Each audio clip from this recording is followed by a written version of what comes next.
Hi guys, welcome to my channel. Friends, ಯಾರ್ಯಾರು ನನ್ನ channel subscribe ಮಾಡ್ಕೊಂಡಿದ್ದೀರೋ ಅವರೆಲ್ಲರಿಗೂ ತುಂಬ ಹೃದಯದ ಧನ್ಯವಾದಗಳು.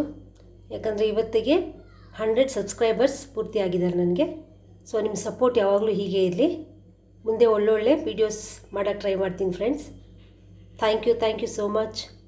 ಫ್ರೆಂಡ್ಸ್, ನಾನಿವತ್ತು ನಿಮಗೆ ಹೆಲ್ದಿಯಾಗಿರೋ, ಕ್ರಿಸ್ಪಿಯಾಗಿರೋ, ಟೇಸ್ಟಿಯಾಗಿರೋ ಸೌತೆಕಾಯಿ ಬಜ್ಜಿ ಹೆಂಗೆ ಮಾಡೋದು ಅಂತ ಹೇಳ್ಕೊಡ್ತೀನಿ ಫ್ರೆಂಡ್ಸ್. ಈಗ ಸಮ್ಮರ್ ಆಗಿರೋದ್ರಿಂದ ಸ್ವಲ್ಪ ಕೂಲಾಗಿರಲಿ ಅಂತ ಈ ರೆಸಿಪಿ ಟ್ರೈ ಮಾಡಿದ್ದೀನಿ. ತುಂಬ ಟೇಸ್ಟಿಯಾಗಿರುತ್ತೆ. ನೀವು ಕೂಡ ಮನೇಲಿ ಟ್ರೈ ಮಾಡಿ ಫ್ರೆಂಡ್ಸ್. ನೋಡಿ ಫ್ರೆಂಡ್ಸ್, ತುಂಬ ಕ್ರಿಸ್ಪಿಯಾಗಿರುತ್ತೆ, ತಿನ್ನೋದಕ್ಕೂ ಚೆನ್ನಾಗಿರುತ್ತೆ. ಬನ್ನಿ ಫ್ರೆಂಡ್ಸ್, ಮಾಡೋದು ಹೇಗೆ ಅಂತ ಹೇಳ್ಕೊಡ್ತೀನಿ. ಫ್ರೆಂಡ್ಸ್, ನಾನಿಲ್ಲಿ ಒಂದು ಅರ್ಧ ಕಪ್ಪು ಕಡಲೆ ಹಿಟ್ಟು ತೊಗೊಂಡಿದ್ದೀನಿ.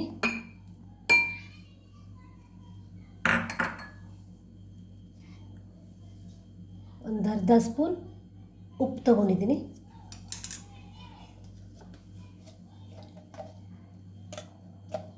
ಒಂದು 1/4 ಚಮಚ ಜೀರಿಗೆ ಪುಡಿ ಹಾಕೋತಾ ಇದ್ದೀನಿ.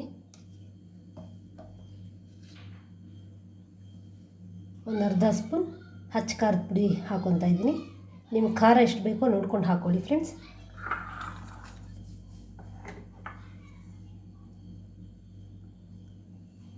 ಚುಟ್ಕಿ ಸೋಡಾ ಸೇರಿಸ್ಕೊತಾ ಇದ್ದೀನಿ.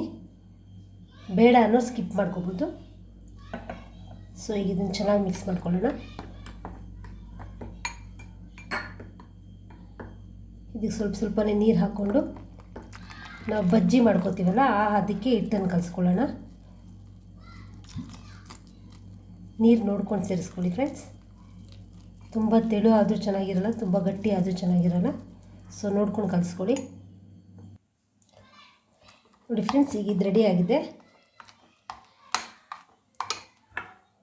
ಸೊ ಬಾಣಲಿಲಿ ಎಣ್ಣೆ ಬಿಸಿಯಾಗಿದೆ. ನೋಡಿ ಫ್ರೆಂಡ್ಸ್, ಸೌತೆಕಾಯಿ ಈ ಥರ ತೆಳುವಾಗಿ ಕಟ್ ಮಾಡಿ ಇಟ್ಕೋಬೇಕು. ಸ್ವಲ್ಪ ಎಳೆಯ ಸೌತೆಕಾಯಿ ತೊಗೊಳ್ಳಿ. ಬಲ್ತಿರೋ ಸೌತೆಕಾಯಿ ಎಲ್ಲ ಹಾಕಿದ್ರೆ ಚೆನ್ನಾಗಿರಲ್ಲ. ಸೊ ಈಗ ಇದನ್ನೆಲ್ಲ ಇದರೊಳಗಡೆ ಹಾಕ್ಕೊತೀನಿ.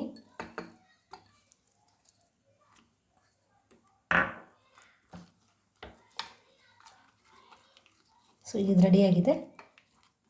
ಈಗ ಎಣ್ಣೆಲಿ ಇದನ್ನು ಸ್ವಲ್ಪ ಡೀಪ್ ಫ್ರೈ ಮಾಡ್ಕೊಳ್ಳೋಣ ಫ್ರೆಂಡ್ಸ್. ಎಣ್ಣೆ ಕಾಯ್ದಿದೆ. ಬನ್ನಿ ಫ್ರೆಂಡ್ಸ್, ಈಗ ಇದನ್ನು ಹಾಕ್ಕೊಳ್ಳೋಣ. ಫ್ರೆಂಡ್ಸ್, ಇದನ್ನು ದೊಡ್ಡೋರಿಂದ ಚಿಕ್ಕವರವರೆಗೂ ಇಷ್ಟಪಟ್ಟು ತಿಂತಾರೆ. ಇದನ್ನು ಎಲ್ಲರೂ ಇಷ್ಟಪಡುವಂಥ ರೆಸಿಪಿ, ತುಂಬಾ ಬೇಗ ಆಗುವಂಥ ರೆಸಿಪಿ ಫ್ರೆಂಡ್ಸ್. ಇದು ಯಾವಾಗಲೂ ಒಂದೇ ಥರ ರೆಸಿಪಿ ಮಾಡಿ ಬೇಜಾರಾಗಿದ್ದರೆ ಈ ಥರ ಒಂದು ರೆಸಿಪಿನ ಟ್ರೈ ಮಾಡಿ ಫ್ರೆಂಡ್ಸ್. ತುಂಬ ಟೇಸ್ಟಿಯಾಗಿರುತ್ತೆ. ಇದರೊಳಗಡೆ ನಾವು ಸೌತೆಕಾಯಿ ಹಾಕಿದ್ದೀವಿ ಅಂತ ಗೊತ್ತೇ ಆಗೋದಿಲ್ಲ ಫ್ರೆಂಡ್ಸ್. ಸೊ ನೀವು ಕೂಡ ಟ್ರೈ ಮಾಡಿ ಫ್ರೆಂಡ್ಸ್ ಮನೆಯಲ್ಲಿ.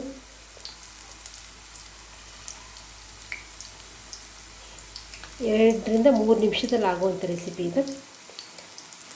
ಈ ಸಮ್ಮರ್ಗಂತೂ ತುಂಬ ಚೆನ್ನಾಗಿರುತ್ತೆ, ಕೂಲಾಗಿರುತ್ತೆ ಫ್ರೆಂಡ್ಸ್.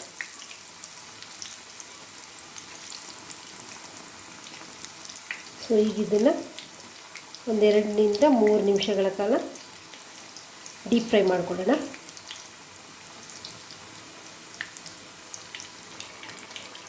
ಫ್ರೆಂಡ್ಸ್, ಈಗ ಇದು ರೆಡಿಯಾಗಿದೆ. ಬನ್ನಿ ಫ್ರೆಂಡ್ಸ್, ಇದನ್ನು ಸರ್ವ್ ಮಾಡ್ಕೊಳ್ಳೋಣ. ಸೊ ನೋಡಿ ಫ್ರೆಂಡ್ಸ್, ಸೌತೆಕಾಯಿ ಬಜ್ಜಿ ರೆಡಿಯಾಗಿದೆ. ಸಮ್ಮರ್ಗಂತೂ ತುಂಬ ಚೆನ್ನಾಗಿರುತ್ತೆ. ನೀವು ಕೂಡ ಮನೇಲಿ ಇದನ್ನು ಟ್ರೈ ಮಾಡಿ ಫ್ರೆಂಡ್ಸ್. ನೋಡಿ ಎಷ್ಟು ಕ್ರಿಸ್ಪಿಯಾಗಿದೆ. ಇದರೊಳಗಡೆ ಸೌತೆಕಾಯಿ ಇದೆ ಅಂತ ಗೊತ್ತೇ ಆಗೋದಿಲ್ಲ, ಅಷ್ಟು ಚೆನ್ನಾಗಿರುತ್ತೆ. ಆ ಫ್ಲೇವರ್ ಕೂಡ ಗೊತ್ತಾಗೋದಿಲ್ಲ. ಸೊ ಇದನ್ನು ಈ ಕ್ಯಾರೆಟ್ ತುರಿ, ಆನಿಯನ್ ಈ ಥರ ಪೀಸ್ ಮಾಡಿಕೊಂಡು ಮತ್ತು ಈ ಕೊತ್ತಂಬರಿ ಜೊತೆಲಿ ತಿಂದರೆ ತುಂಬ ಟೇಸ್ಟಿಯಾಗಿರುತ್ತೆ ಫ್ರೆಂಡ್ಸ್. ನೋಡಿದ್ರಲ್ಲ ಫ್ರೆಂಡ್ಸ್, ಈ ನನ್ನ ರೆಸಿಪಿ ಚೆನ್ನಾಗಿದ್ದರೆ ಲೈಕ್ಸ್ ಮಾಡಿ, ಶೇರ್ ಮಾಡಿ, ಹಾಗೆ ಕಮೆಂಟ್ ಮಾಡಿ ಫ್ರೆಂಡ್ಸ್. ಕೆಳಗಡೆ ಇರೋ ಬೆಲ್ ಬಟನ್ನ ಪ್ರೆಸ್ ಮಾಡಿ, ಆಗ ನನ್ನ ಎಲ್ಲ ವಿಡಿಯೋ ನೋಟಿಫಿಕೇಷನ್ ನಿಮಗೆ ಬರುತ್ತೆ friends. So thank you friends. Thank you so much. ನೀವು ಕೂಡ ಮನೇಲಿ ಇದನ್ನು ಟ್ರೈ ಮಾಡಿ ಫ್ರೆಂಡ್ಸ್. Thank you. ಎಲ್ಲರೂ ಸಬ್ಸ್ಕ್ರೈಬ್ ಮಾಡ್ಕೊಳ್ಳಿ ಫ್ರೆಂಡ್ಸ್.